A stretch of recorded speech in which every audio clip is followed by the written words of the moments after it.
नमस्कार, मी अभिजित खांडकेकर तुम्हा सगळ्यांचं स्वागत करतो आजच्या भागात। आपण पाहत आहात क्रिमिनल्स, चाहूल गुन्हेगारांची। मुलगा म्हणजे वंशाचा दिवा आणि मुलगी म्हणजे जबाबदारी किंवा डोक्यावरचं ओझं असा समज असणारे अनेक लोक आपल्या आजूबाजूला आपल्याला नेहमी दिसत असतात। गर्भातच लिंग परीक्षण करून भ्रूण हत्या करणाऱ्यांविषयी आपण ऐकलं, वाचलं किंवा पाहिलंही असेल। पण आजच्या या केसमध्ये एक वेगळाच प्रकार घडला होता आणि त्याचे परिणाम इतके भयंकर होते की त्याने एका तालेवार कुटुंबाची वाताहत झाली। असं नेमकं काय झालं होतं ज्यानं एका मागोमाग एक अपघात आणि खुनांची मालिकाच सुरू झाली।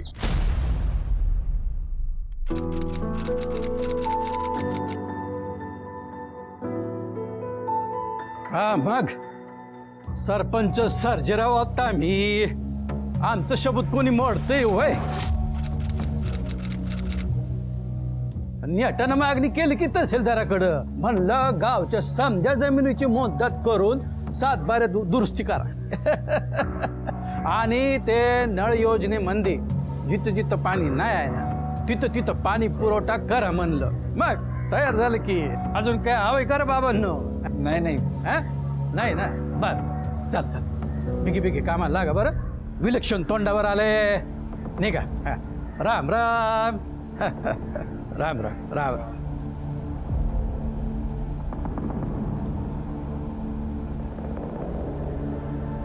सीमा घे, महाराजांनी आयुर्वेदिक काढा दिलाय।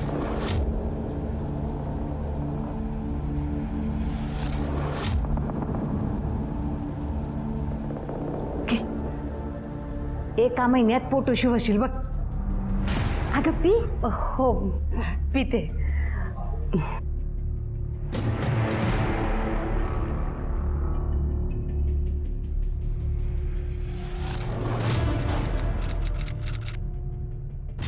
काय ग, काय टाकायलीस?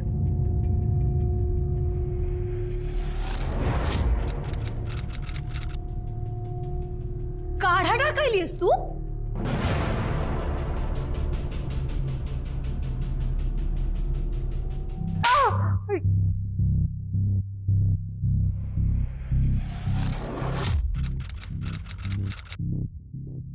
काय गे भवाने, मा झाला भाई तुला?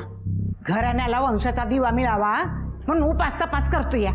काढा, चाटण, जडीबुटी आणून देतो या। आणि तू पण पालत्या घड्यावर पाणी। आव बघा बघा, एवढ्या मेहनतीनं काढा बनवल्या आणि हिनं झाडात वतून दिला। हा काय ग हे? प्रेमाचं नाटक करून माझ्या पोराला फसवलंस। हा जबरदस्तीनं अक्षता टाकायला लावून घरात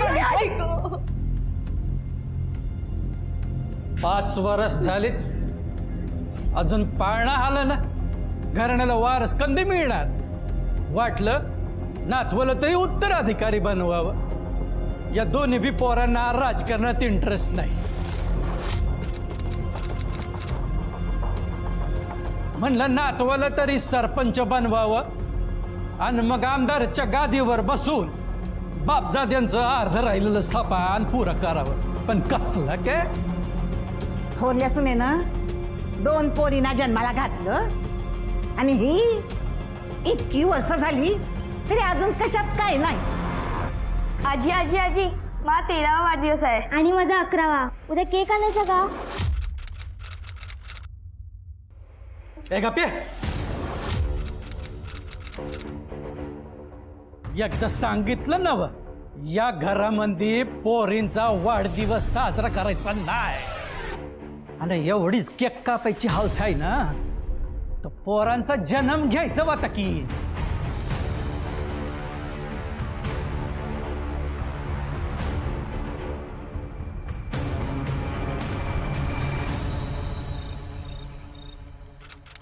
सीमा, दादा तुला लई घालून पाडून बोलले। हे बघ, त्यांच्या वतीने मी तुझी माफी मागतो। खरं तर प्रॉब्लेम माझ्यातच आहे, पण माझ्या इब्रतीसाठी तू स्वतःवर बिनलेकराची म्हणून बट्टा लावून घेतलास। तुमच्यासाठी काय पण।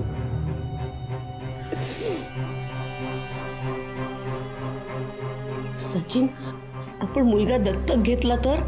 अगं पण दादांना त्यांच्या घरंदाज रक्ताचा नातू पाहिजे.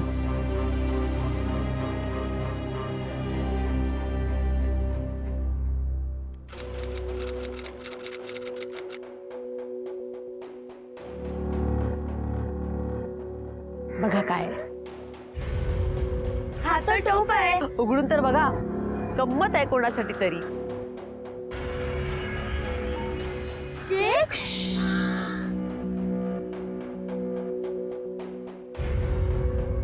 कट करा.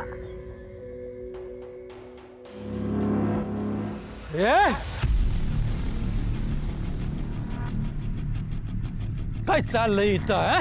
एकदा सांगितलं ना व, या घरामध्ये पोरींच्या वाढदिवसाची थर चालायची नाही. काय कळ ना तुम्हासनी? अरे ती आता लहान आहे की, तुमची अक्कल कुठं गेली? असं नाही ऐकणार तुम्ही.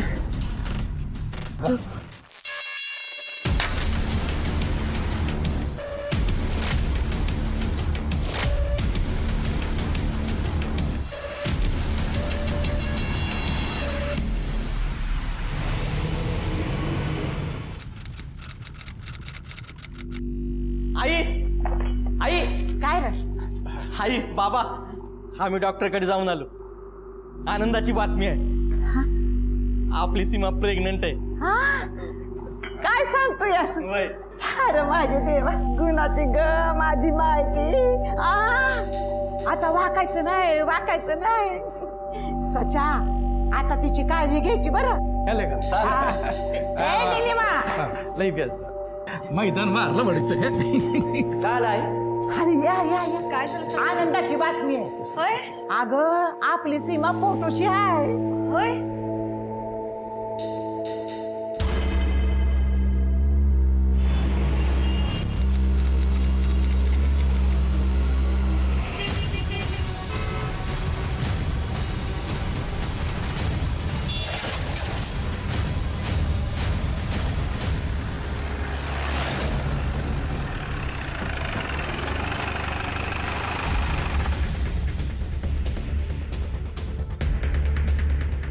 Madam please no more.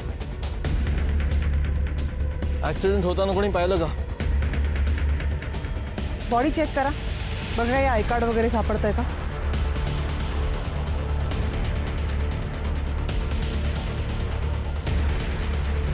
Ma'am Aadhaar card.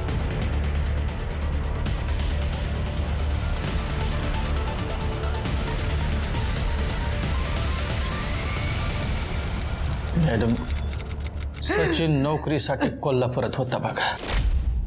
आज सुट्टी होती म्हणून शेतावर चक्कर माराया बाईक घेऊन गेलता. बाईक घेऊन? पण सचिन जिथे सापडला तिथे तर बाईक नव्हती. कदम, यांच्याकडनं बाईकचे डिटेल्स घ्या. या बाईकची माहिती सगळीकडे पाठवा. आसपासच्या शहरांमध्ये गॅरेजेसमध्ये चेक करा. Yes ma'am. तुमचं शेत कुठे आहे? कोल्हापूर रोडला. पण सचिनचा ऍक्सिडेंट तर त्याच्या उलट दिशेला म्हणजे पुण्याकडे जाण्याच्या रोडला झाला. पण तो तर शेतावर जायचं म्हणून गेलता. याचा अर्थ सचिन घरी खोटं बोलून गेला होता.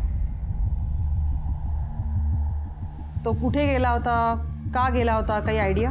मला नाही माहिती मॅडम.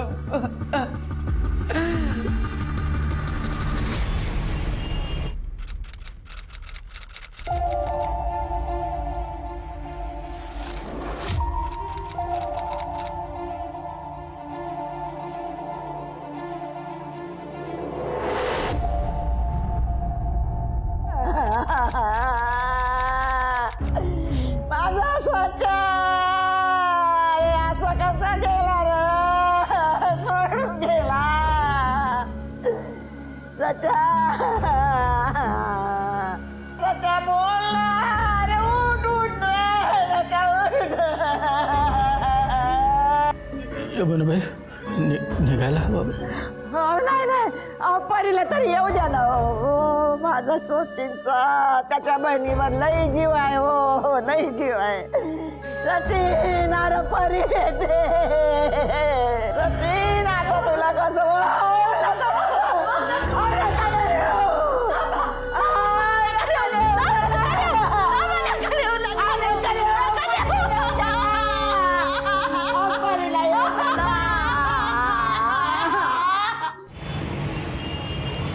परी पेईंग गेस्ट म्हणून इकडेच राहायची. हो. काल किती वाजता निघाली घरातनं? सकाळी लवकरच निघाली. कोण होतं बरोबर? इथून तरी एकटीच निघाली.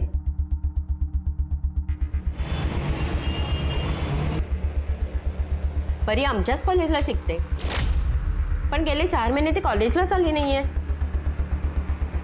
का? मॅडम परीची तब्येत बरी नाही.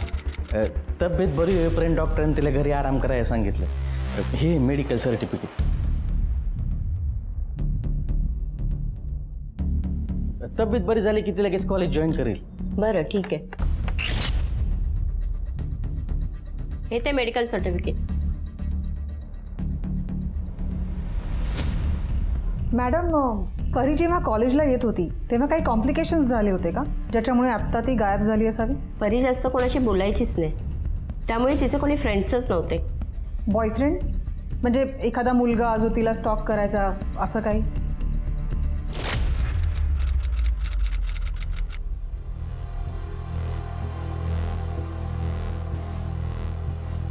परी, कोणाचा फोटो आहे का?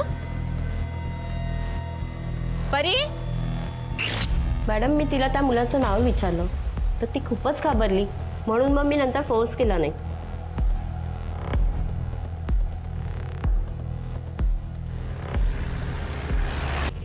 तुम्ही म्हणताय की परी रोज सकाळी कॉलेजला जायची, पण प्रिन्सिपल मॅमचं असं म्हणणं आहे की परी गेले 4 महिने कॉलेजलाच आली नाहीये.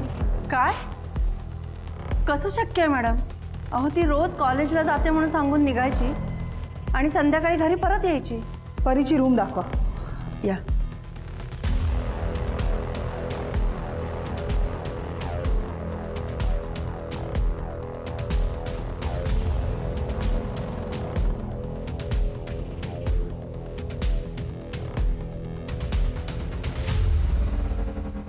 परी मेरे सपनों की रानी, तुम्हारा पवन.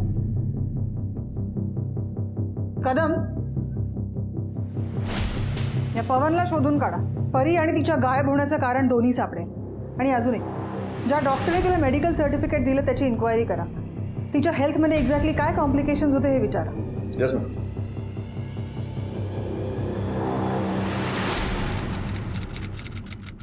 मॅम,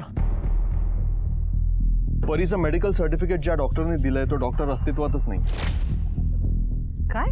हो मॅम. आणि सचिनचा PM रिपोर्ट आला. मॅम, सचिनचा मृत्यू सकाळी 10 ते 11 दरम्यानचा आहे. आणि सचिनच्या डोक्यावर ज्या जखमा आहेत त्या जखमा ॲक्सिडेंटमुळे नाही तर त्याच्या डोक्यावर कोणीतरी दगडाने हल्ला केला त्याच्यामुळे झाला. कारण का त्या जखमांमध्ये छोटे दगड सापडले. अच्छा, म्हणजे सचिनचा ॲक्सिडेंट झाला नाहीये तर त्याचा खून करण्यात आलाय. पण मॅम, सचिनचा खून कोण आणि का करेल? सचिन घरी शेतात जातोय सांगून निघाला होता आणि निघाला मात्र उलट पुणा रोडच्या साईडला. बहुतेक घरी खोटं बोलून ज्या कामासाठी निघाला होता त्याच कामामुळे त्याचा खून झाला असावा. पण मॅम, मी त्याचा CDR चेक केला, मला काही डाऊटफुल सापडलं नाही. त्याची बाईक काही खबरांना कामावर लावल्या, 1-2 दिवसात सापडेल. सचिनचा खून ज्या दगडाने करण्यात आलाय तो दगड जर सापडला तर काहीतरी क्लू मिळू शकेल. सचिनचा मृत्यू अपघाती नसून तो खून होता हे कळल्यानंतर तपासाची दिशाच बदलली. सचिनची बहीण परी ही अजून सापडली नव्हती. परीच्या आयुष्यातल्या अशा काही गूढ आणि धक्कादायक घटना बाहेर पडल्या की ही संपूर्ण केस म्हणजे जणू काही एक चक्रव्यूहच बनली. आणि त्यातच या कुटुंबातल्या अत्यंत गुंतागुंतीच्या नात्यांमधून अशा काही घटना घडल्या की ही माणसं आहेत की जनावरं असा प्रश्न पडावा.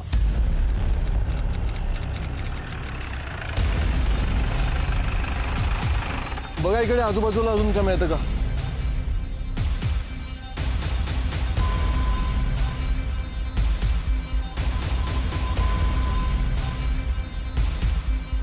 सर, हे बघा, रत्नानी माखलेला आहे. आणा.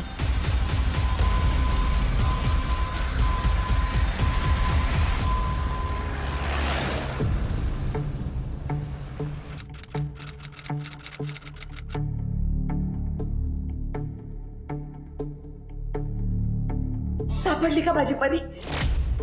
आमचे प्रयत्न चालू आहेत, सापडेल लवकरच. पण मला तुम्हाला सगळ्यांना एक बातमी द्यायची होती. तुमच्या मुलाचा सचिनचा ऍक्सिडेंटमध्ये मृत्यू नाही झालाय, त्याचा खून झालाय. क्राईम स्पॉट पासून जवळच एक दगड सापडला. त्याच्यावरचं रक्त हे सचिनच्या रक्ताबरोबर मॅच झालंय. काय वाटतं, कोणी मारलं असेल सचिनला? ओ मॅडम, पंचक्रोशीत कोणाची मॅय व्हायली होय? सर्जेरावाच्या पोराला हात लावाया.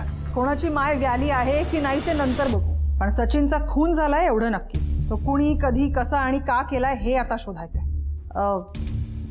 परी आजारी होती हे माहिती होतं तुम्हाला? परी आजारी होती? काय झालं होतं माझ्या परीला?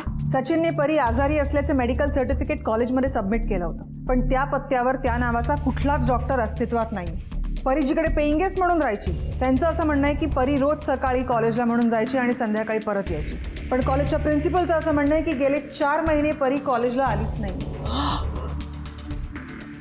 मग सचिनने परी आजारी असल्याचं खोटं सर्टिफिकेट का सबमिट केलं?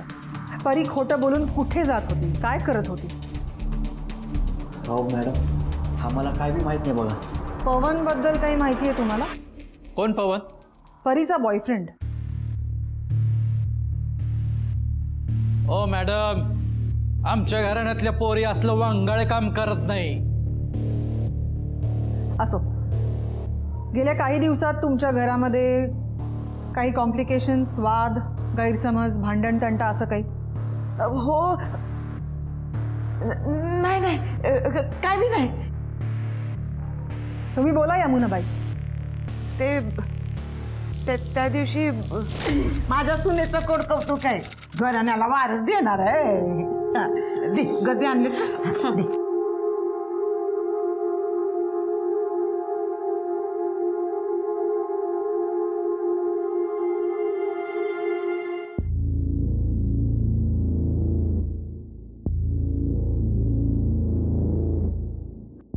लई गोड दिसते बघ. अगं आणखी पिन. सीमा, हो अगं हे काय ग?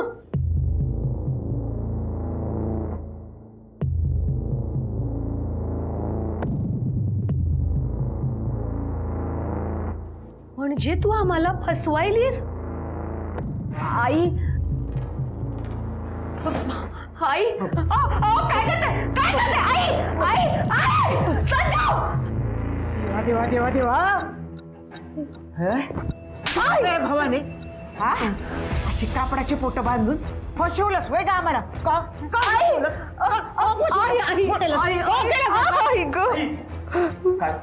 काय रे सचा, हा ही गरबार नाही हे तुला माहीतच असेल ना रे. बोल ना, आता का दात खेळ बसली? आम्हाला फसवतेस ना? का केलं असं? का केलं?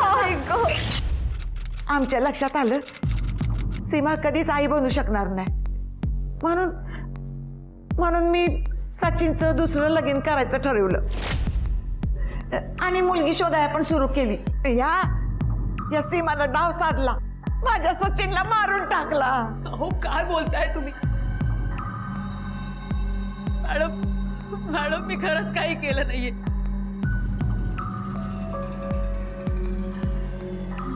निलेश भाऊजीने यांचा खून केला असणार. हो मॅडम, हे काय पण बोलते मॅडम. हो मी खरं सांगते, निलेश भाऊजींनी बाबांच्या खोट्या सह्या करून त्यांच्या नावावर कर्ज काढल्याचं यांना कळलं होतं. यांनी खूप समजवलं निलेश भाऊजींना. निलेश भाऊजींनी त्यांचं काही नाही ऐकलं. यांनी बाबांना सगळं सांगितलं आणि बाबांनी त्यांना चपलेने मारलं होतं. हलकट, लाज नाही वाटत? पुण्यांदा असा केलास ना तर उभा चिरून टाकेन तुला. आणि तेव्हापासून निलेश भाऊजींचा यांच्यावर खूप राग होता. घेऊन चला या निलेशला आणि फिंगरप्रिंट्स घ्यायचे. त्याच्या भावाचा खून ज्या दगडाने झाला त्या दगडावरचे फिंगरप्रिंट्स टॅली करा ह्याच्याबरोबर. ताब्यात घ्यायला. हो मॅडम, हे साप खोटं आहे मॅडम. मॅडम मी का माझ्या भावाचं खून? निलमा सांग ना यांना.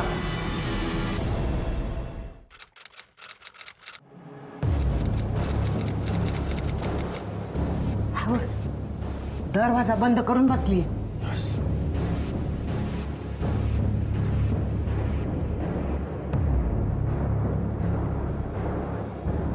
काय बी नाही, माझ्या निलेशला तुरुंगात पाठवणारीला मी अशी सोडायची नाही. वय वय, आजच्या दिवसाला तिचा काहीतरी मोक्ष लावून टाकूया. आर्या पार. आर्या पार म्हणजे सोनबाई, बोलू तिला बाहेर. बर चालते. सीमा, सीमा, अगं जरा अर्जंट काम आहे.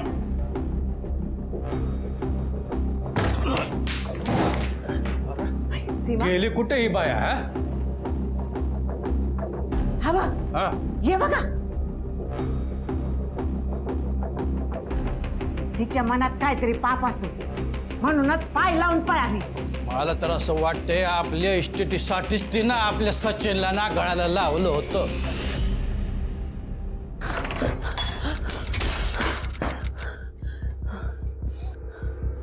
माझं तुझ्याकडे एक काम आहे.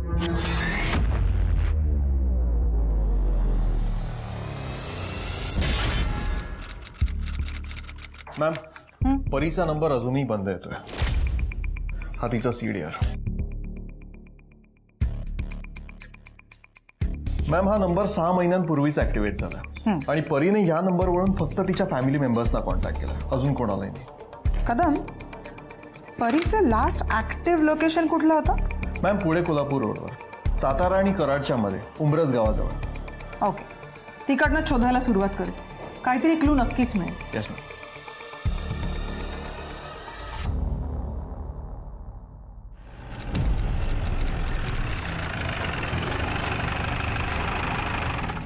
मॅडम, परीचा मोबाईल ह्या एरियामध्ये बंद झाला. म्हणजे हे तिचे लास्ट लोकेशन असावं. कडे आजूबाजूला सगळं ओपन जंगल दिसतंय. एक काम करा, हा एरिया नीट सर्च करा. एखादा छोटासा क्लू सुद्धा आपल्याला परीपर्यंत पोहोचवायला मदत करू शकतो. Yes ma'am.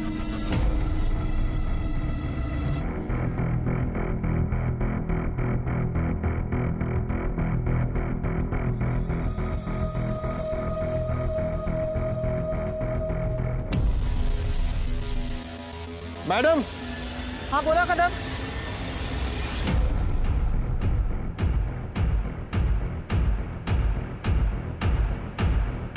कडे पाटील, लवकर या. आजूबाजूचा एरिया सर्च करा, बघा काही क्लू मिळतोय का.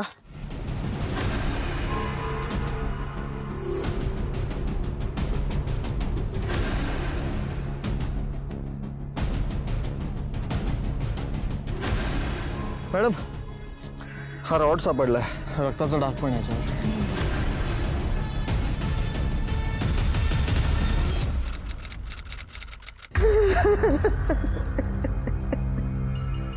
शांत व्हा तुम्ही. परीचा खून झालाय. तुमचा कोणावर संशय? एक मिनिट, सीमा कुठे? कालच्यालाच पळून गेली ती. बरं झालं, सुट्टी वाजून खोकला गेला. अहो, सीमाच्या नवऱ्याच्या खुनाचा तपास सुरू आहे आणि सीमा पळून गेली हे तुम्ही आम्हाला कळवलंय नाही. सचिन नंतर आता परीचाही खून झालाय. तुमच्या फॅमिलीतली प्रत्येक लहान मोठी गोष्ट आम्हाला तपासात उपयोगी ठरू शकते. कदम, एक काम करा, सीमाचे डिटेल्स आसपासच्या पोलीस स्टेशनला पाठवा. खबरी नेटवर्क ऍक्टिव्हेट करा. सीमा लवकरात लवकर सापडली पाहिजे. Yes ma'am.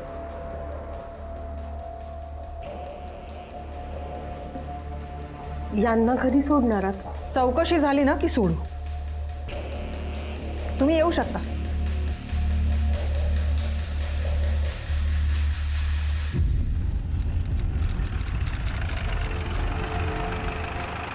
Ma'am, परीचा postmortem report आलाय. तिची काही दिवसांपूर्वी डिलिव्हरी झाली होती. काय? हो मॅम, आणि परीच्या खुनाची वेळ 3 डिसेंबरला सकाळी 10 ते 11 दरम्यानची आहे. सचिनचाही खून 3 डिसेंबरला सकाळी 10 ते 11च्या दरम्यानच झाला होता. पण मॅम, ह्या दोन्ही क्राईम स्पॉट्समध्ये जवळजवळ 50 किलोमीटरचं अंतर आहे. आता एकाचा खून करून तासाभरात 50 किलोमीटर ट्रॅव्हल करून दुसऱ्याचा खून करणं शक्य आहे. आता प्रश्न हा आहे की एकाच गुन्हेगारांनी हे दोन्ही खून केलेत का दोन वेगळ्या गुन्हेगारांनी हे खून केले.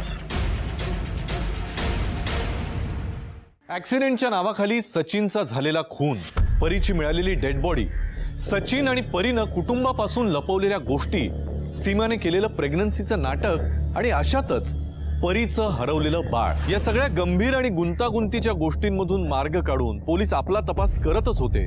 आणि त्यातच त्यांना एक असा क्लू मिळाला ज्यानं सगळ्यांनाच आश्चर्याचा धक्का बसला. तुमची मुलगी प्रेग्नेंट होती. ओ मॅडम, आमच्या पोरीबद्दल असलं काही वांगळ बोलू नका. वय तर सचिनने परीचं खोटं मेडिकल सर्टिफिकेट कॉलेजमध्ये सबमिट केलं होतं आणि त्याच दरम्यान परीने बाळाला जन्म दिला होता.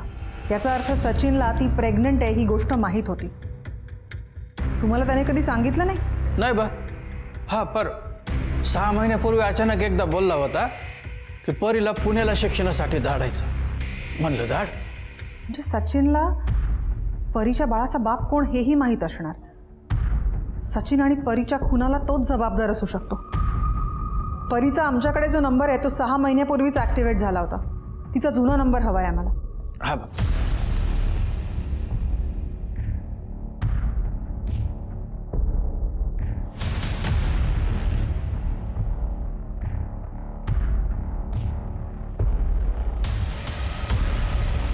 मॅडम, आपल्याला पोचायला उशीर नाही. कडेला ताबडतोब पोचायचं ना. Yes ma'am.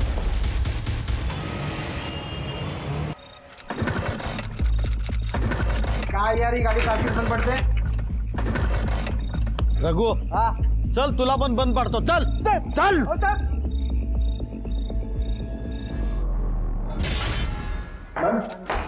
परीचं डिलीट झालेलं सोशल मीडिया अकाउंट रिट्रीव्ह झालंय. मी तिची प्रोफाईल चेक केली, सगळे फोटोज चेक केले. तिच्या फ्रेंड लिस्टमध्ये पवन सापडलाय. हा त्याचा फोटो. एक काम करा, हा फोटो त्या प्रिन्सिपल मॅडमना पाठवा आणि त्यांना कॉल लावा. येस.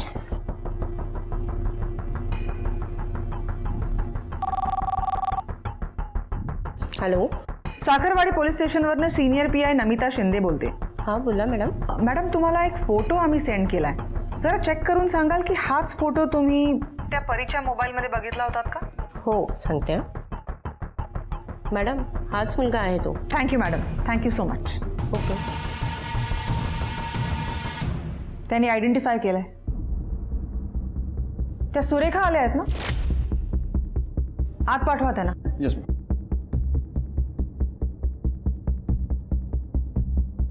फोटो बघतो. याला ओळखता तुम्ही? नाही मॅम. सुरेखा, परी अगदी शेवटच्या दिवसापर्यंत पेइंग गेस्ट म्हणून तुमच्याचकडे राहत होती ना? हो. मग परी प्रेग्नेंट होती, तिची डिलिव्हरी झाली आणि बाळाला घेऊन ती पुण्याहून निघाली. ही इन्फॉर्मेशन तुम्ही आमच्यापासून का लपवलीत? फोन बघू तुमचा. फोन द्या.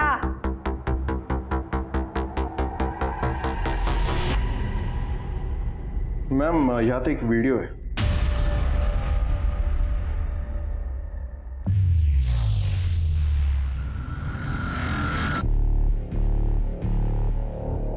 सीमा आणि सचिनला परी प्रेग्नंट आहे हे माहित होतं. तिची डिलिव्हरी झाली हेही माहित होतं. सुरेखाजी, ही माझी नणंद आहे परी. 4 महिन्यांची प्रेग्नेंट आहे. डिलिव्हरीपर्यंत इथेच राहील. त्यानंतर आम्ही या दोघांना घेऊन जाऊ. हां, फक्त ही बातमी कोणाला कळू देऊ नका. आम्ही तुम्हाला डबल पैसे देऊ.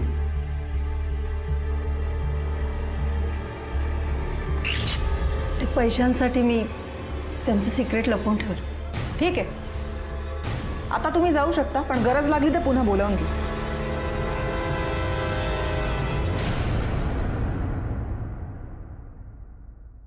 मॅडम, सीमाचा CDR रिपोर्ट आलाय.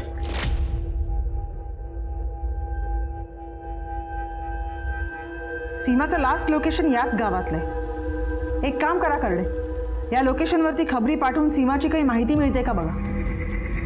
Yes madam. मॅम, रघुच्या फिंगरप्रिंट्स सचिनचा खून करण्यासाठी वापरलेल्या दगडावरच्या फिंगरप्रिंट्स बरोबर मॅच झालाय. आणि हा रघुचा CDR.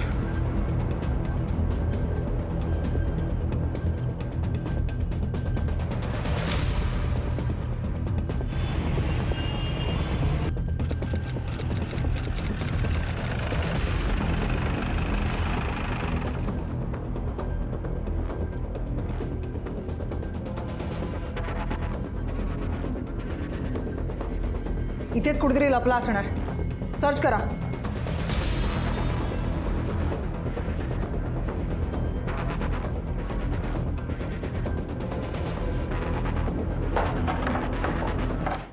पाटील लवकर इकडे या. डोंट वरी, आम्ही आहोत. पवनसाठी लुकआउट नोटीस इश्यू करा. परी प्रेग्नेंट आहे हे तुम्हाला कसं कळलं?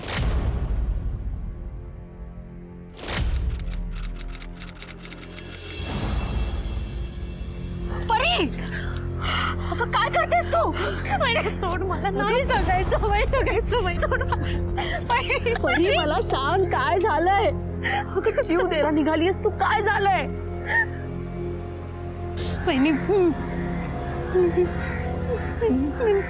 प्रेग्नेंट आहे.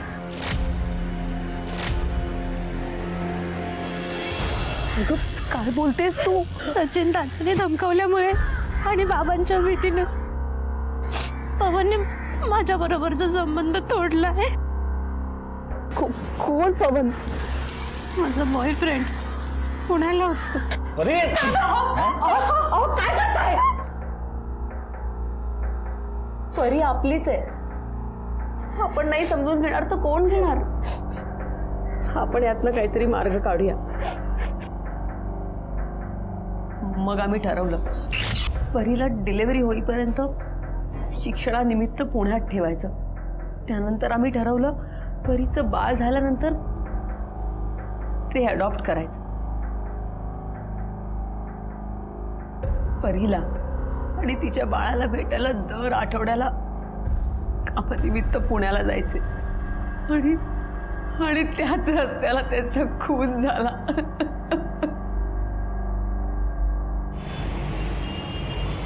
हे पवनचे कॉल रेकॉर्ड्स. त्याच्या नंबरवरनं तुला रेग्युलरली कॉल येत होते. आता काय बऱ्या बोलाने सांगतेस का आम्ही वेगळ्या पद्धतीने विचारायला हवंय? सांगते मॅम, सांगते मी. सचिनच्या भीतीमुळे पवन परीच्या फोनवर कधीच कॉल करत नव्हता. तो माझ्या फोनवर कॉल करत होता आणि मग ते दोघे गप्पा मारायचे.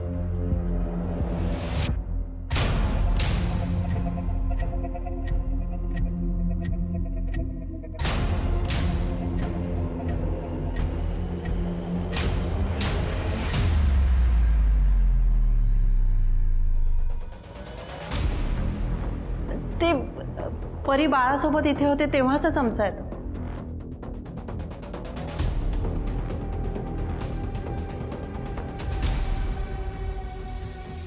घर चेक करा सगळं. सर ऐका तरी माझं. सर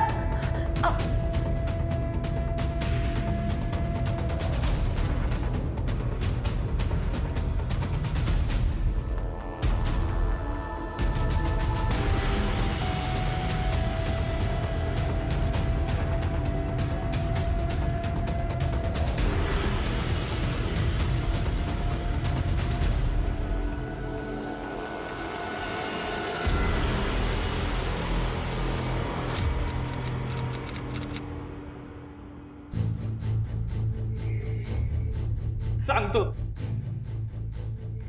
मला पैशांची गरज होती. मी सूर्यकाजींबरोबर बाळ विकण्याचा प्लॅन केला. सचिन बाळाला अडॉप्ट करणार होता. बाळ विकून येणाऱ्या पैशातला एक हिस्सा मी रघुला दिला आणि सचिनचा काटा काढला. याला संपवायचंय. पूर्ण पैसे ॲडव्हान्समध्येच देतोय.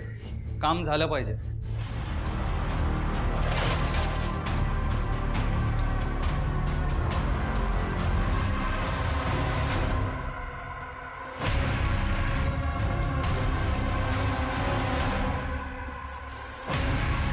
स्वतः परीला गोडी गुलाबीने बोलवून पुण्यातून कोल्हापुरात जायला निघालो आणि रस्त्यात लघवी करायच्या निमित्ताने गाडी थांबवली.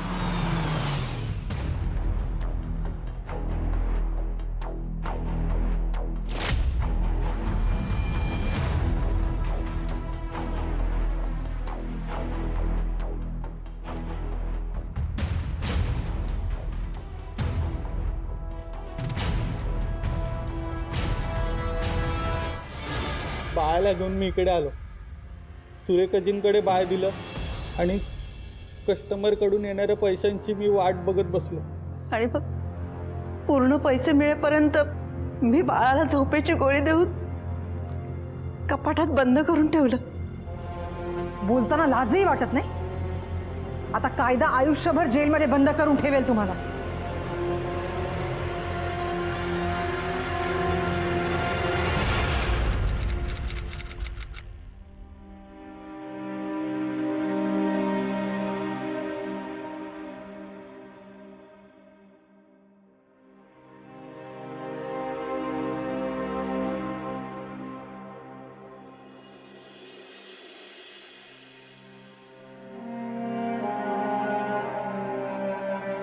ही तुमच्या परीची मुलगी, तुमची नात, तुम्हाला सुपूर्त करायला आले.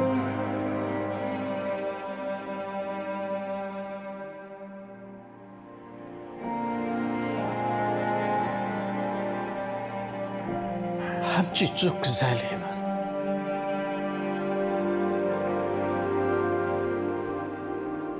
आम्हाला माफ कर.